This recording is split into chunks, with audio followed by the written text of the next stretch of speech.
Hey everybody, hi, my name is Ray. I'm decided to update and get you guys a new short YouTube video.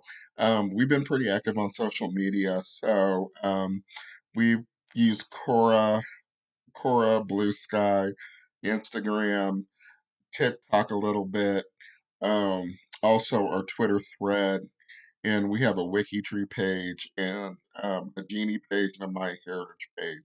I thought I'd just make a quick, short little YouTube video. I used to do a lot of these when I first started doing this, and we first started working with the different Elvis content creators, and I just started researching my local family, which you can see here on this YouTube channel. A lot of people do know our family story now. I mean, we've had probably over 400,000 views over the past like year or so.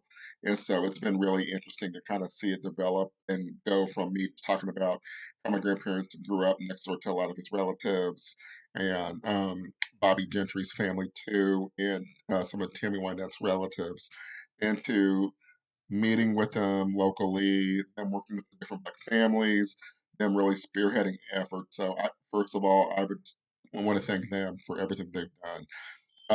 But I thought I'd make a quick YouTube video on here just to get a little bit more in depth.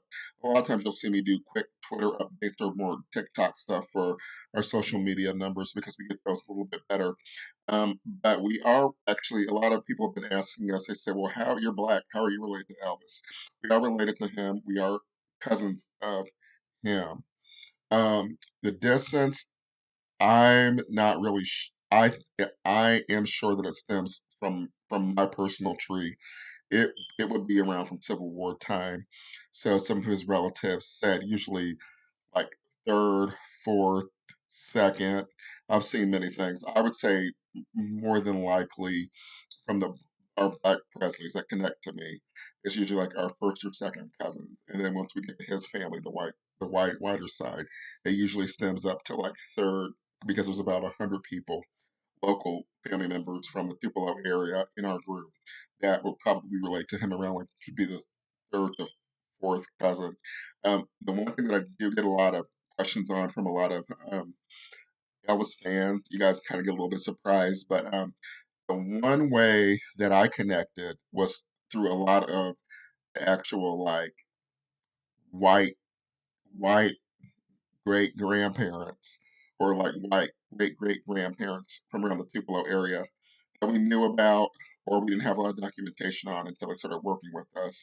And then we went down to some of the old sites, the farming sites, and I said, okay, gotcha. That's where we lived at in Tremont or in 1870, Tupelo.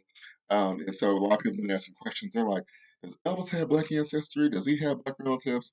Yes, Elvis Presley does have black relatives. Black ancestry. I personally don't believe that he's got a, any large amount of black ancestry on that because we've had about 3 DNA tests that show connections to, black family members and to him himself. The latest um, DNA test that we got does relate from a person or group from the maternal and the paternal side. So if you would have any in my mind, it would be more Melungeon or Native American. I never really heard of that term before, but I do know that I would probably would consider my great grandfather, who I knew from Tupelo. Him and his sister, who was also part of the Burning family, I would consider them also Melungeon as well. The other thing that kind of ties us in more closely, or how they were able to break through, is we have a lot of probate documents. So we were left in their wills, or they were part of a case, and they actually have the real probate files and the farm records. And then also too, we still stayed there. Like my family still lives in Verona, Bolton, not New Salem, but Tupelo itself. They still have a lot of relatives there. So the one thing legally that I think, if like families are looking to look, that you can never leave the area. So that's one thing that kind of worked in our advantage. We've been there along with a lot of his local relatives since like 1850. So that's kind of like the short and sweet of it. Right now we're working on publishing the genealogy. A lot of you guys know that. We're working on trying to look at more talks. We had our first public lecture in a lot of great social media feeds from the Belmead Plantation in the Birthplace Center in Tupelo. They were great in assisting us with promotion, always backing me up.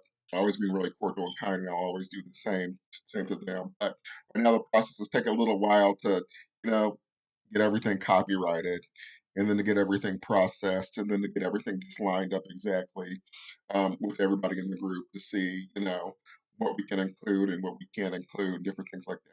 So it's going to take a little while, but I do know that we've emailed like two organizations, and I know Family Search and some of the ancestry sites, they've got the actual details because it includes both a white family tree and a black family tree. I'm black. So, and there are a lot of people say, "How'd you relate to him?" And I'm thinking I would tell people, I would say, "Well, you look at the black family tree, but most people that are coming to me, they're not African American." And I didn't realize a lot of these sites, you have to connect you to the white or the Native American lines like us in order to see how we related to him. And I'm going like, "Oh, okay, gotcha." But anyway, we're going to release more findings. We're always doing more blog updates, and there's more people coming out with Elvis related projects. So I thought I would just do this because I get a lot of questions. We get a lot of angry comments, some good comments, some bad comments. I'm from there. My grandparents are from there, so I don't know what to tell people. But one thing I'll say is that his family was really nice, and they always liked everybody, no matter what you were. And I've heard nothing but great things about him. So stay tuned. I don't know if 5 people view this on YouTube, but who knows? I used to do a lot more of these YouTube shorts when we first started about 2 or 3 years ago after the Baz Luhrmann movie. That's how I got in it. So we hope you guys enjoy everything. Take care.